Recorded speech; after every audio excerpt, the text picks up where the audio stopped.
በመካከለኛው ምስራቅ ያለው ሁኔታ በየደቂቃው መልኩን እየቀያየረ ይገኛል። ባለፉት 6 ሰዓታት ብቻ የታዩት ኩነቶች ዓለምን በሁለት ስሜቶች ውስጥ ከተዋታል።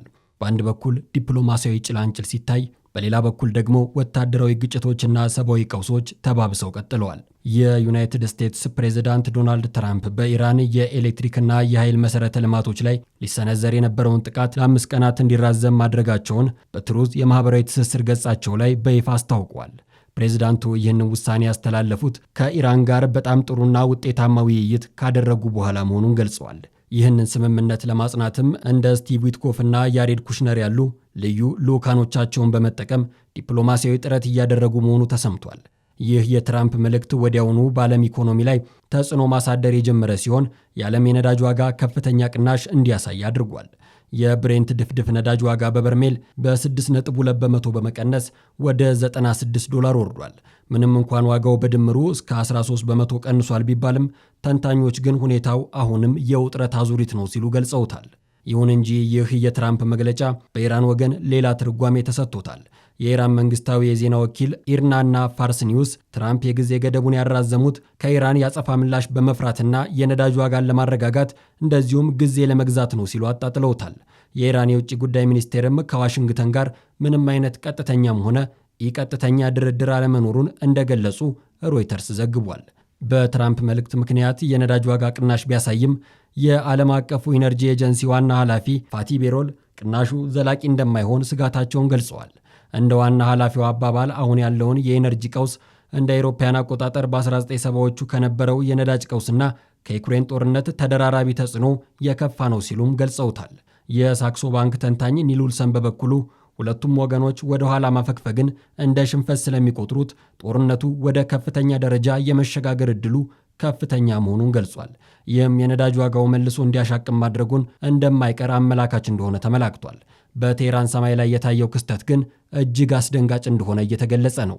በከተማዋ ዙሪያ በሚገኙ የነዳጅ ማከማቻዎች ላይ በደረሰ ጥቃት የተነሳው ጥቅጥቅ ያለ ጭስ ከዝናብ ጋር ተቀላቅሎ ጥቁር ዝናብ እየዘነበ ይገኛል። የዓለም የጤና ድርጅትና የተባበሩት መንግስታት የአካባቢ ጥበቃ ፕሮግራም ዝናቡ ለሳምባ ለቆዳና ለካንሰር በሽታዎች መንስኤ ሊሆን እንደሚችል አስጠንቅቀዋል።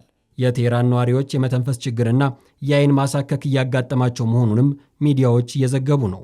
ውጥረቱን ያባባሰው ሌላው ክስተት በደቡብ ኢራን በሚናብ ከተማ በአንድ የሴቶች ትምህርት ቤት ላይ በደረሰ ጥቃት ከ168 በላይ ተማሪዎች መገደላቸው ነው።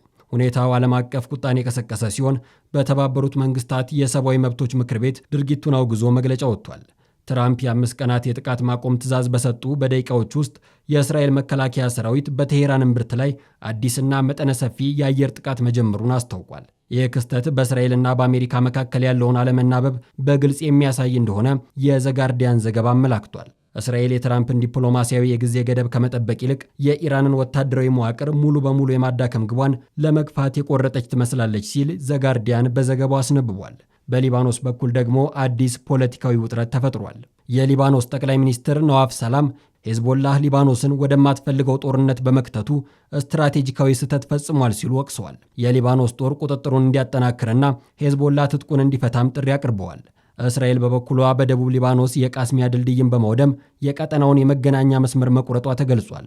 ሁማን ራይትስ ዎች ይህንን እርምጃ መሠረተ ቢስ ውድመትና የጦር ወንጀል በማለት ኮንኖታል። የመካከለኛው ምስራቅ ሁኔታ በአሁኑ ጊዜ እጅግ ተለዋዋጭ ሆኖ ቀጥሏል። ፕሬዚዳንት ትራምፕ የሰጡት የ5 ቀናት ፋታ ውጤት ያስገኝ ወይስ እስራኤልና ኢራን ወደማይመለሱበት ጦርነት ይግቡ በሚቀጥሉት ጥቂት ቀናት የሚታይ ይሆናል። ሆኖም ግን የዓለም የነዳጅ ገበያና የንግድ መርከቦች እንቅስቃሴ አሁንም ከፍተኛ ስጋት ውስጥ ናቸው። የመጪዎቹ 5 ቀናት ዲፕሎማሲያዊ እንቅስቃሴዎች የመካከለኛው ምስራቅ ብቻ ሳይሆን የዓለምን ኢኮኖሚ ጣፋንታ እንደሚወስኑ የቀጠናው ተንታኞች እያመላከቱ ነው። እኛም መረጃዎችን እየተከታተልን የምናደርሳችሁ ይሆናል። ለዛሬ ያዘጋጀነው ትንታኔ ይህን ይመስል ነበረ።